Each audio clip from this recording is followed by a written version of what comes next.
Student, we have studied different approaches and types of the experimental research designs. Now we are going to talk about ethical issues in the experimental research. Experienced researchers know that designing a good experiment is only half of the battle. आप अगर एक अच्छा जो है experimental research design बना लेते हैं तो ये आपने सिर्फ आधा काम किया है। इसके बाद आपको उसके साथ जो इश्यूज इन्वॉल्व हैं, पर्टिकुलरली जो एथिकल इश्यूज हैं, उनको भी देखना है और उनको भी एड्रेस करना है।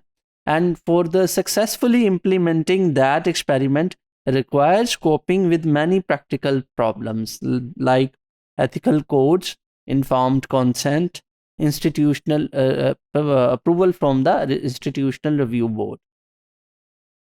If we talk about the ethical codes and principles, the first ethical code is the respect for the persons participating in the experimental research. Individuals are autonomous agents with the right to decide whether to enter a study or if their autonomy is diminished by a disability, have the right to be protected from harm. यानी जब आप अपनी practical research में जो आपकी experimental research है, जब भी उसके पार्टिसिपेंट्स को सेलेक्ट करेंगे तो आप उनको ये राइट देंगे कि वो इस स्टडी में पार्टिसिपेट करेंगे कि नहीं करेंगे, और अगर उसमें कोई ऐसा उनको हार्म हो सकता है तो उनको ये भी आप ऑटोनॉमी देंगे कि वो किसी भी वक्त उसको छोड़ सकते हैं। Beneficence, researcher must maximise benefits and minimise harms to participants. यानी आप जब अपनी रिसर्च डिज़ाइन कर रहे हैं तो उसमें आपने ये इंश्योर करना है कि जो आपके पार्टिसिपेंट्स हैं, जो रिस्पोंडेंट्स हैं, उनके लिए मैक्सिमम बेनिफिट्स हों और मिनिमम हार्म्स हों। Justice, that the benefits and harms of treatment be distributed fairly, hence the need to recruit participant fairly. यानी आपका जो ट्रीटमेंट ग्रुप है और कंट्रोल ग्रुप है उसको आपने फेयरली सेलेक्ट करना है। उसमें कोई ऐसा पैरामीटर नहीं होना चाहिए कि जो जिससे ये नज़र आए कि जो ट्रीटमेंट ग्रुप था वो एक पर्टिकुलर सेट ऑफ पीपल था और कंट्रोल ग्रुप था वो एक पर्टिकुलर सेट ऑफ पीपल था, and that persons not to be deprived of efficacious treatments to which they would otherwise be entitled.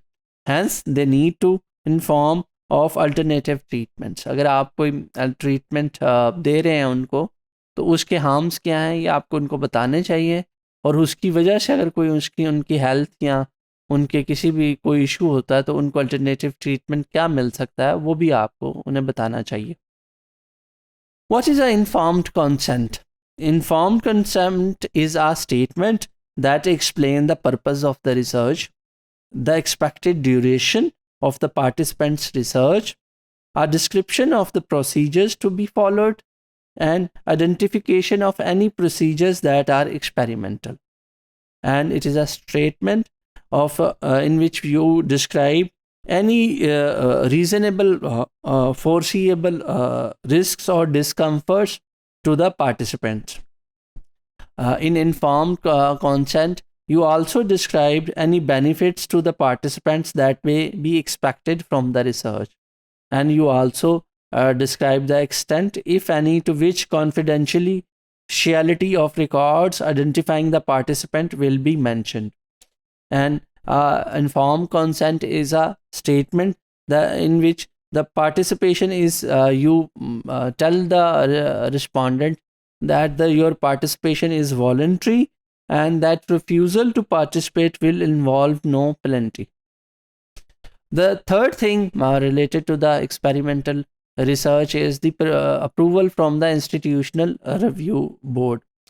IRB is an administrative body established to protect the rights and welfare of human research subjects recruited to participate in research activities conducted under the auspices of the institution with which it is affiliated.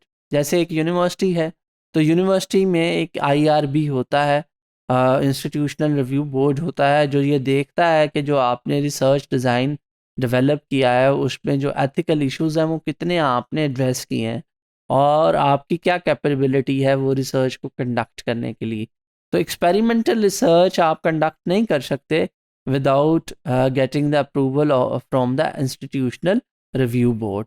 तो ethical issues 3 तरह के होते हैं जो कि आपको address करने होते हैं। एक तो आपको अपना बताना है एथिकल कोड्स का, वो उसका आपने ख्याल करना है। फिर आपने इन्फॉर्म्ड कंसेंट लेनी है, और तीसरी आपने परमिशन लेनी है from the institutional review board.